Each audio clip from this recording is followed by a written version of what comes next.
Paddy's review. My review, the latest instalment of the Premier League matches starting on New Year's Day. There was three games on. Arsenal, Man City. For the first half, Arsenal are outstanding. They scored a brilliant goal through Bukayo Saka. He's been an important player for them. Also, Tierney, since he's been back, he's been a difference. He puts in great crosses and he has brilliant energy up and down the pitch.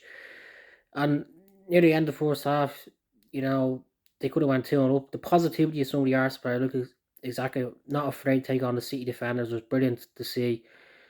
In the second half, all things changed as Man City got a penalty to get them back into the match. I know Arsenal fans were disappointed that this was a penalty, but you can't afford to pull someone's jersey in the box because you do run the risk of giving away a penalty.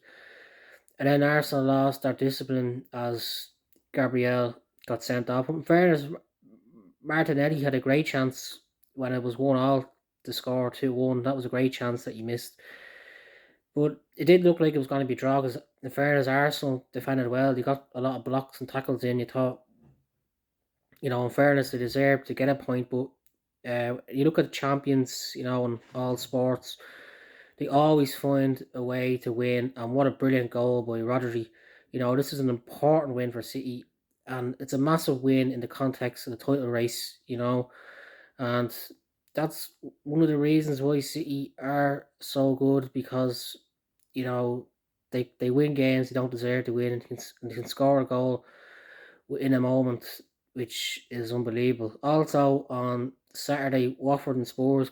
Claudio Ranieri be disappointed that Watford didn't hang on to a draw, but an important win for Spurs because if they've only got two draws out of Watford and Southampton, Conte would have been disappointed. But 4 points is more acceptable for Spurs.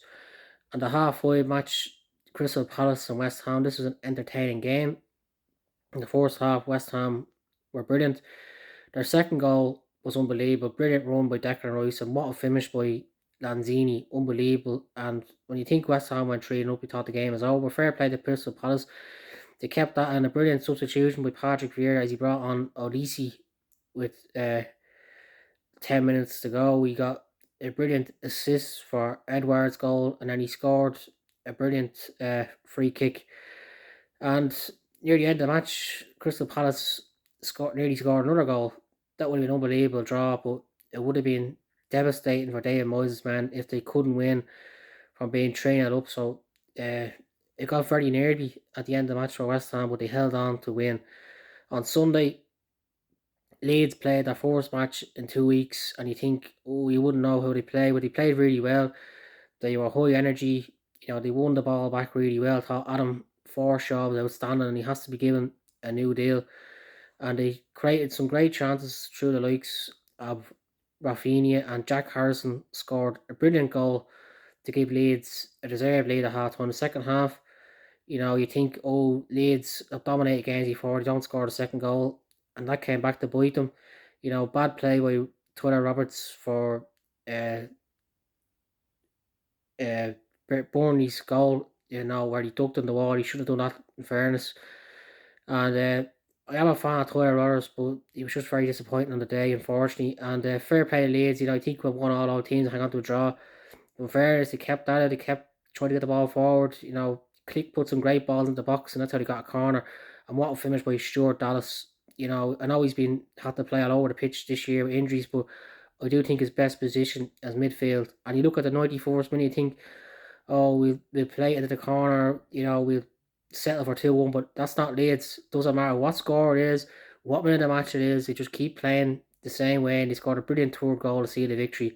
So this is a great win for Leeds, considering they haven't won many matches lately. Plus, they're now 8 points clear of Burnley, so that was a huge big 3 points for them. But Brighton, you look at the week and you think Chelsea away, Everton away, and to get 4 points out of those two games is unbelievable. Graham Potter is doing an unbelievable job at Brighton.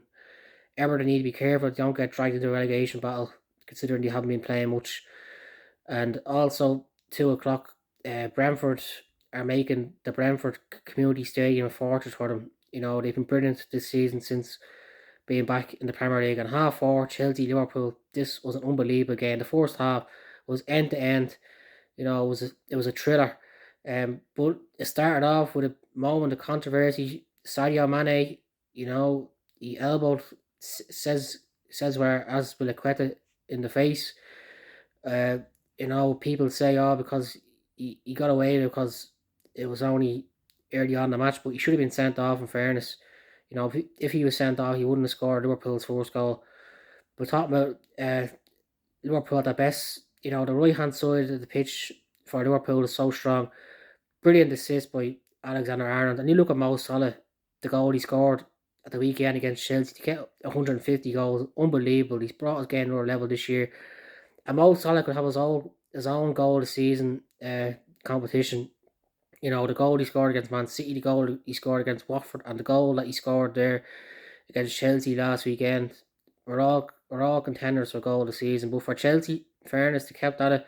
And talking about goal of the season contenders, Kovac's goal to put Chelsea 2-1 was unbelievable.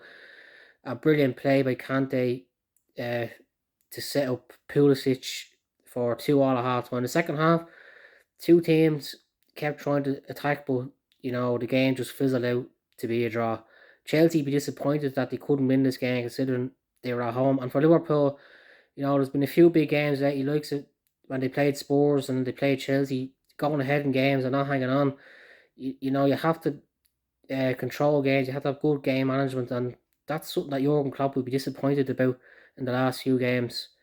Games they should have won instead of drawing. And the action finished it off on Monday evening when Manchester United played Wolves.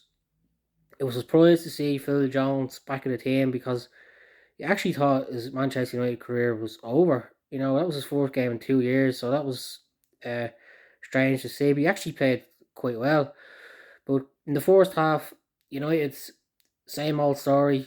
You know, couldn't close people down, not present as a team, and at half time it was 0-0. Wolves should have been 2 up. You're talking about contenders. De Gea's fingertip save in the first half has to be contender for save of the season. In fairness to Ragnick, he did change in the second half. He brought on Bruno Fernandes, and for about 10-15 minutes, United were on top. Bruno Fernandes should have scored. That was a sitter that he missed. But in fairness to Wolves, Joe Montino gave Wolves a well-deserved win. He gave Wolves a well-deserved win, and for Manchester United, they're now seventh place. If they keep playing that, not getting top four. Like the lack of effort and work rate when they don't have the ball, it's shocking to be honest. You look at Man City and the way they run when they don't have the ball. United players just walk around thinking, oh yeah, it's okay, we don't need to track back. And this is one of the problems why they're so poor at the moment. So hope you enjoyed it. Thank you.